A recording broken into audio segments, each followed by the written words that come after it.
Welcome to সৌগতস diary.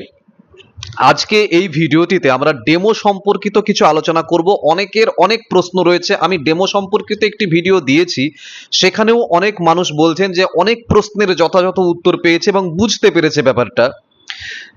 এবার ব্যাপারটা হচ্ছে তবুও অনেক প্রশ্ন থেকে যাচ্ছে মানুষের মনে।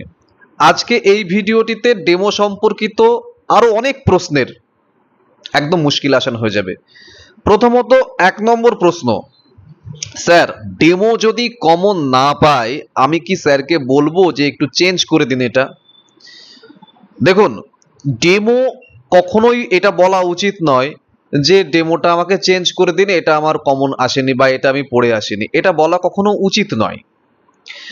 আপনি যদি ধরা যাক আমার সাবজেক্ট ইংলিশ, আমি যদি আপনাকেও ধরি ইংলিশেরই, এবার আপনাকে ধরা যাক আপনি একটা পোয়েম পড়াবেন বলে গিয়েছেন, 3-4টে ভালো করে পোয়েম রেডি করে গিয়েছেন।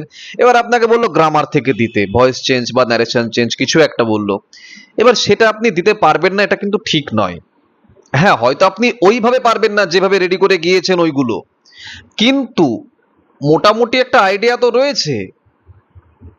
ওই যে যেটাকে বলা হয় প্রত্যুৎ পণ্যমতিত্ব, সেটা তো রয়েছে।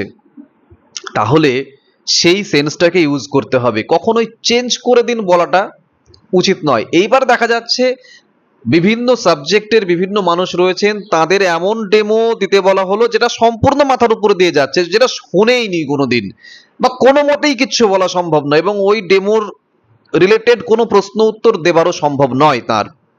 তখন সেক্ষেত্রে তো কিছু করার নেই, সেক্ষেত্রে বলতেই হবে যে স্যার এই বিষয়টা চেঞ্জ করে যদি দেয়া যায় আর কি। কিন্তু যতক্ষণ পর্যন্ত একটা স্বাভাবিক জ্ঞান ওই বিষয়টার উপরে আছে, ততক্ষণ পর্যন্ত আমার মনে হয় কখনোই ডেমো চেঞ্জ করতে বলাটা উচিত নয়, কারণ ডেমো চেঞ্জ করতে বলাটা একটা নেগেটিভ একটা ব্যাপার কিন্তু পড়বেই। ওকে, তবে এটুকু বলবো যে ডেমো তোমাদের ইচ্ছে মতোই দিতে পারবে। ডেমোটাকে যে খুব একটা যে ডেমো নিয়ে, দেখুন ডেমোতে কি দেখা হয়, ডেমোতে তুমি কিভাবে পড়াচ্ছ, তোমার বডি ল্যাঙ্গুয়েজ, তোমার মুখের হাসি, তুমি কি করে কথা বলছো, তুমি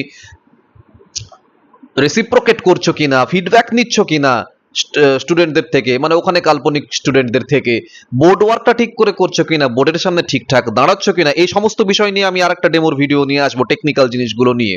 এখানে প্রশ্ন উত্তরটা থাকছে আজকের ভিডিও, কিন্তু আগামী পর্বে কিন্তু ডেমো বিষয়ে ওই টেকনিক্যাল জিনিসগুলোও থাকবে, তাই ওই ভিডিওটাও খুব ভালো করে দেখবে। সুতরাং ডেমো কমন পাওয়ার যে ব্যাপারটা, আমার মনে হয় যদি ম্যাক্সিমাম উল্লেখ করেও দেয়, তাহলে এরকম বলতে পারে যে ক্লাস 10 থেকে একটা ডেমো দেখাও বা ক্লাস 9 থেকে একটা ডেমো দেখাও, এরকম বলতে পারে। কিন্তু আমার মনে হয় না যে তোমাকে একদম স্পেসিফিক ওরা তৈরি করে দেবে, মানে ওরাই বলবে এটা, মানে ওনারাই বলবেন যে এটা করতে হবে আর সেটাই করতে হবে, এরকম আশা করি হবে না। 11-12 হয়নি, 9-10-ও আশা করি হবে না। 2 নম্বর প্রশ্ন, স্যার ওরা কি বই প্রোভাইড করবেন? বিভিন্ন সাবজেক্টের বিভিন্ন ক্যান্ডিডেটস রয়েছেন। বাংলা ইংরেজির ক্ষেত্রে বলবো যে বই না দেখে পড়ানোটা তো একটু একটু চাপেরই প্রথমত। এবার এই জন্য আমি বলি যে অবশ্যই পোয়েম চুজ করো, কারণ পোয়েমটা না দেখে পড়ানো যায়, পোয়েমটা মুখস্থও রাখা যায় বেশ কিছুটা, এবং পোয়েমের একটা ফিলোসফিক্যাল ভ্যালুজ আমার মনে হয় আমার 9-10-এর যে সিলেবাসটা আছে, আমার মনে হয় যে পোয়েমের ফিলোসফিক্যাল ভ্যালুজটা প্রোজগুলোর থেকে অনেক বেশি। এবার অন্যান্য সাবজেক্টদেরও বলবো বই দেবে কিনা, বই দেখে পড়াবে কিনা।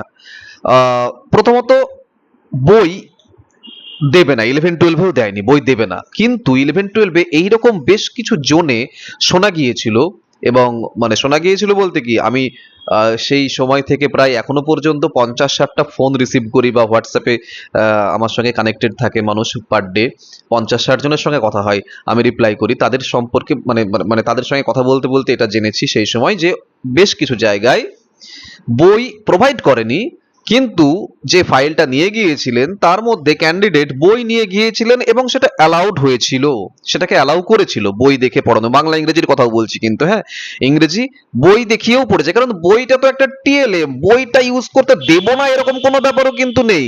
কিন্তু এটাও ঠিক যে ওরা ওখানে টেবিলের উপরে বই রেখে দিয়ে তোমাকে বই প্রোভাইড করবে না। সুতরাং সেফ থাকতে হলে কি করতে হবে, আমি বই না দেখে পড়ানোটাকেই ঠিকঠাক করে বাড়িতে প্র্যাকটিস করব, এবং যেদিন আমি ইন্টারভিউ দিতে যাব সেদিনকে আমি আমার সাথে বইটাও রাখবো। যদি তারা পারমিট করেন তাহলে সেক্ষেত্রে আমরা বই দেখেই পড়াতে পারি। প্রোজ পোয়েম যেগুলো যদি যদি পড়ায় আর কি, ইতিহাস ভূগোলের ক্ষেত্রে আশা করি বই লাগবে না, অঙ্কের ক্ষেত্রে বই লাগবে না, কিন্তু বাংলা ইংরেজির ক্ষেত্রে তো বইটা লাগে। তো সেই হিসেবে আপনি অনুমতি চেয়ে নেবেন সেক্ষেত্রে, যে স্যার আমার কাছে, আমি তো বই আছে আমার কাছে, টেক্সট বুক আছে, আমি কি টেক্সট বুকটা কি আমি দেখে পড়াতে পারি, এটা আপনি জিজ্ঞাসা করে নেবেন। অ্যালাউ যদি করে তাহলে করবে, এটার মধ্যে কোনো নেগেটিভ কিছু নেই। কিন্তু আপনি বই দেখে পড়াবেন, আরে আপনি কি বই দেখে কি উত্তর লিখছেন নাকি? উত্তর তো লিখছেন না, বই দেখে আপনি পড়াবেন। এবং বই, টেক্সট বুক একটা গুরুত্বপূর্ণ টিএলএম, তাই সেটাকে বাদ দিয়ে পড়ানো হয় না। ঠিক আছে, তাই বই ইউজ করা মানে বা ইউজ করবার পারমিশন চাওয়া মানে যে ছোট হয়ে যাওয়া বা নেগেটিভ ইফেক্ট কিছু হওয়ার, না এরকম ভাবার কোনো কারণ নেই। ওকে, নেক্সট একটা প্রশ্ন হচ্ছে, স্যার 9-10 এর বই কি পুরোটাই রেডি করতে হবে? এ কি সম্ভব 9-10 এর বই পুরো রেডি করে ডেমো রেডি করা? কোনোদিনই সম্ভব নয়। কিন্তু 9-10 এর সিলেবাস সম্পর্কে একটা মিনিমাম ধারণা, কি কি আছে কি না আছে সেই ধারণাটা যেন থাকে। বাংলা ইংরেজির ক্ষেত্রে বলবো 9-10 এর সমস্ত প্রোজ পোয়েমের ডেমো রেডি করে যাওয়ার না, ওরকম কোনো দরকার নেই। প্রত্যেকটা সাবজেক্টের ক্ষেত্রেই বলবো 9 থেকে দুটো, 10 থেকে দুটো সেফ একদম, এবং 9-10 এর ক্ষেত্রে আরো গ্রামারের জিনিসপত্র রয়েছে সেইগুলো। কিন্তু 9-10 এর গোটা বই রেডি করে যাওয়া যদি করতে পারে কেউ, খুব ভালো। কিন্তু অত ডেমো রেডি করে মগজস্থ রাখা, এবং শুধু তো ডেমো রেডি নয়, ডেমো রিলেটেড বহু প্রশ্নের সম্মুখীন হতে হবে। ডেমো দিয়ে যেই বসবে তোমাকে সেই ডেমো সম্পর্কিত প্রচুর প্রশ্ন করা হবে। তো তার জন্য মেন ডেমো 4টে রাখো, আর ইংলিশ বাংলার ক্ষেত্রে আরো গ্রামারের জিনিসগুলো রাখো। ঠিক আছে, পুরো বই রেডি করবার কোনো দরকার নেই, কিন্তু সিলেবাসে কি কি আছে না আছে সেই বিষয়ে যেন একটা ট্রান্সপারেন্ট আইডিয়া প্রত্যেকের থাকে। ওকে, আরেকটি মেন প্রশ্ন, যে স্যার ডেমোতে যেটা বলা হয় বাচ্চাদের টিউনিং করে তারপর পাঠে ঢোকা, এইটা কিভাবে সম্ভব? দেখুন, একটি ডেমোতে সব থেকে গুরুত্বপূর্ণ পার্ট হচ্ছে এটা, বাচ্চারা জানতেই পারবে না কি করে শুরু হয়ে গেছে পড়ানো। মানে ধরুন, আমি ইংলিশের ক্ষেত্রেই বলছি, ধরা যাক ন্যারেশন চেঞ্জ আপনি ডেমো দেবেন। ঠিক আছে, এই ক্ষেত্রে ধরুন, সব আমি ফর্মালিটি যেগুলো আছে সেগুলো বলছি না, সেগুলো ছেড়ে দিচ্ছি। আপনি যদি এবার, আমি বাংলাতেই বলছি সবাই যাতে বুঝতে পারে, সব সাবজেক্টে, ধরা যাক